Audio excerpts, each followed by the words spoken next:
guys, we're back in the shop again. Today we're working on Mean Green. Now I've been kind of building this off camera. It was another cheap Ranger that I picked up. Got a lot of miles on it. Got almost 18,000 miles on this one. I've been building this one kind of off camera, just kind of enjoying it. This is the one I had the power steering to. So stuff that's been done to it. It's got a 4,000 pound Warren winch on the front, just a cable winch. That's about the cheapest winch I could find. That was actually a decent brand name one. You can buy ones that were about $30 cheaper that are some weird named, just some generic cheap Chinese stuff. And that's a little nicer unit. It's got doors off of that parts diesel I have. They do the job. I had to stitch them shut, the window, because it wouldn't zip. The zippers broke, and had to stitch up that window a little bit. They're not the greatest. They work though. I installed a Super ATV heater in it. It does work pretty good. When I have glass windshield, glass rear panel, it's got a wiper. It's got rear mounted speakers. It's got a Sony radio down here with kick panel speakers as well. Got turn signals and hazards. The front lights, this blinks, and so does this blink for the front, and then the factory tail lights blink for the rear. It's got a bed lift. It's got those wiper switch, and I got the switch for window washer, but I don't have the windshield washer tank and stuff. I got my winch switch here, and this one doesn't do anything yet. I think I'm going to reroute some wire from the winch switch that you have to turn that on for the winch to work. So you can't just bump this by accident and suck the winch in. You have to have that on before you can run the winch. I got a button for a front light bar, and then back lights in the bed, and then I have a strobe light on the roof. You can see that, but they're right there. And bed lift, like I said. Then I got these two switches here. They are switch 1 and 2. They actually go in the bed for a sprayer. There's a nice little Deutsch Deutsch connector in the bed there. Switch power, relay switch power. And they work. For the heater, I went ahead and used a set of the Polaris vents. They're out of a 570 heater kit. So if I get some part numbers, I can send them to you guys if you want something that looks a little better than the round vents. I think they look a little better. I think they work a little better. Over here, I got swapped it out for 2 USB chargers. I would have wished it in USB chargers and a voltmeter. I wish I would have went with USB-C, but that's neither here nor there. Got a better connection, ceiling, accessory port. Horn right here. Yeah, that's pretty much another grab bar right there. Oh yes, the GM mirror with the compass and the temp sensor. Nice to have that. Nice to have that. Be able to see the temp outdoors, and it's wired up under by the radiator. So basically, what I'm doing to it today is I have a plow mount. And I have enough stuff I think I can cobble together my 66-inch blade for my Ace to put on this. I would much rather push snow in the heated Ranger than on the Ace that's open. So to do that, first of all, it needs a full service. I'm going to go through and service it front to back. And then I have a set of Rhino 2.0 axles. These are actually, these have probably 100, 150 miles on them, maybe. These were the new replacement ones that I put in Sonic before I put the offset A-arms that required the longer axles. So these are just stock replacement axles that were out of him, so they're going to go in this, and because this has got stock A-arms and stock suspension. And we're going to go ahead and put those in there, and hopefully that'll stop some of the clanking and make the four-wheel drive work a little better. I have a plan that I'm going to show you guys in a bit for the bed. Well, it's not really the bed. It's going to replace the bed, and I'm going to be able to swap back and forth from it to the bed. So we'll stay tuned for that, and we'll go ahead and get these axles swapped out and give it a service, and we will cut you guys back on.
Hope you enjoyed that time lapse of getting them axles in and servicing this bad boy.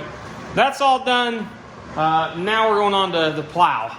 So this kind of the hodgepodge, messed up system that I'm just kind of building from leftover scraps. I did buy one piece new. That was the 287 9106 plow mount. That's this piece here. It mounts on the front bumper.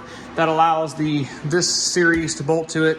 And if I ever go to like a 72-inch Pro Series or even a HD Polaris blade, they'll all bolt or all hook right up to that. This is an ATV push tube for a 66-inch blade. This is a adjuster arm for a full-size HD blade. So I don't think that's going to work because it won't allow me to flip it back this way, only that way. But I have another or a different one of these I can swap out.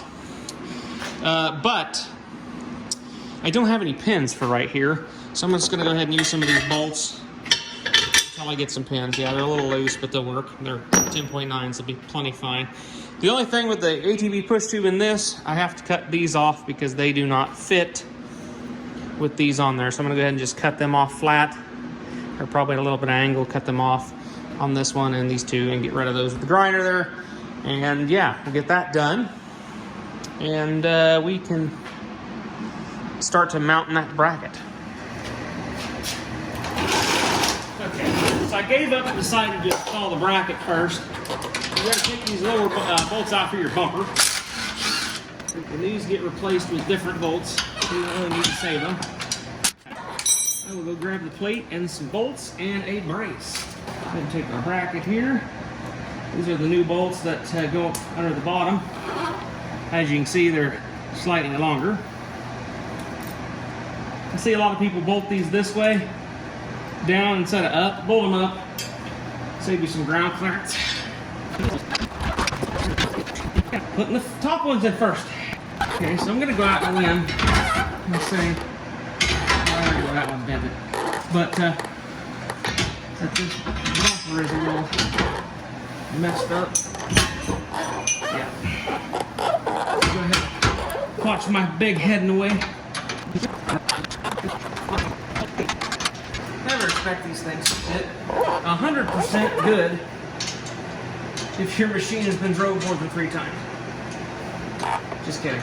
But really though, if your machine has been used and abused, like this poor thing, we're gonna use and abuse it some more by putting this blade on. And went in the wrong hole on that one too.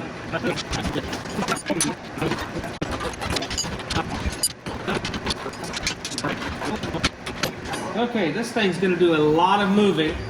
I need to go get a 17. So we'll tighten the bottom one first.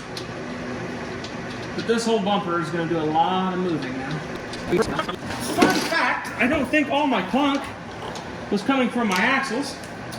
I'm fairly certain a lot of my clunk is coming from the rear prop jack yoke on the transmission. It's very floppy. It's very, very floppy. Click. Now we'll bring that front bracket and mount it on like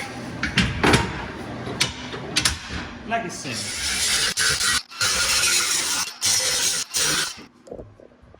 Okay, I got them cut off. So now I think I'm gonna go ahead and round them off a bit with the flap disc. So I'm gonna go ahead and grab the flap disc, swap that out, and we'll ground those. All right, that's not the prettiest, but it will do. So yeah, now we'll go ahead and see how it fits. Big bolts that obviously are not the right thing.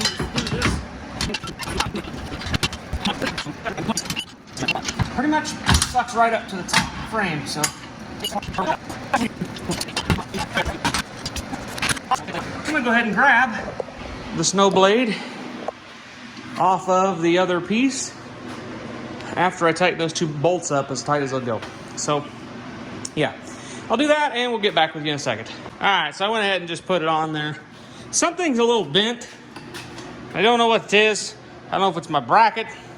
I don't think my bracket looks pretty square. I don't know if the Ranger set's crooked or something on this bar is crooked, which is very possible because The reason it was gonna get thrown away is it detached itself from a four-wheeler and they ran over it. So it's very possible that it's bent. But yeah, so I'm gonna go ahead and pick it up.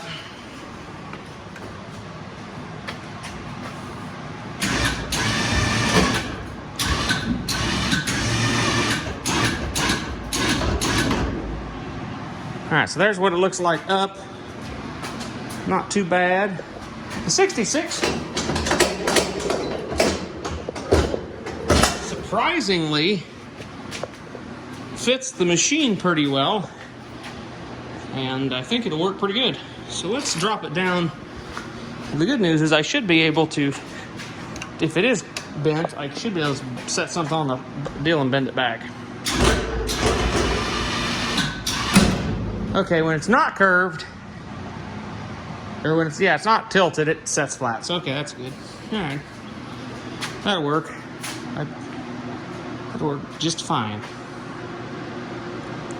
All right. Cool. Be able to push some snow and some heat. And then to take it off, all I do is pull this and unhook the winch, obviously, but then unhook the deal and back out from underneath it. I do need to get better pins. Well, correct pins would be wise. But yeah. So cool. I think that's going to work. I was going to show the thing I was going to build for the bed in this episode. But I think I'll make that a whole other series. So yeah. Anyways, guys, we'll catch you guys in the next one. Hope you guys had a good beginning of your week. And I hope you guys have a good rest of your week. So we'll catch you guys in the next one. See ya.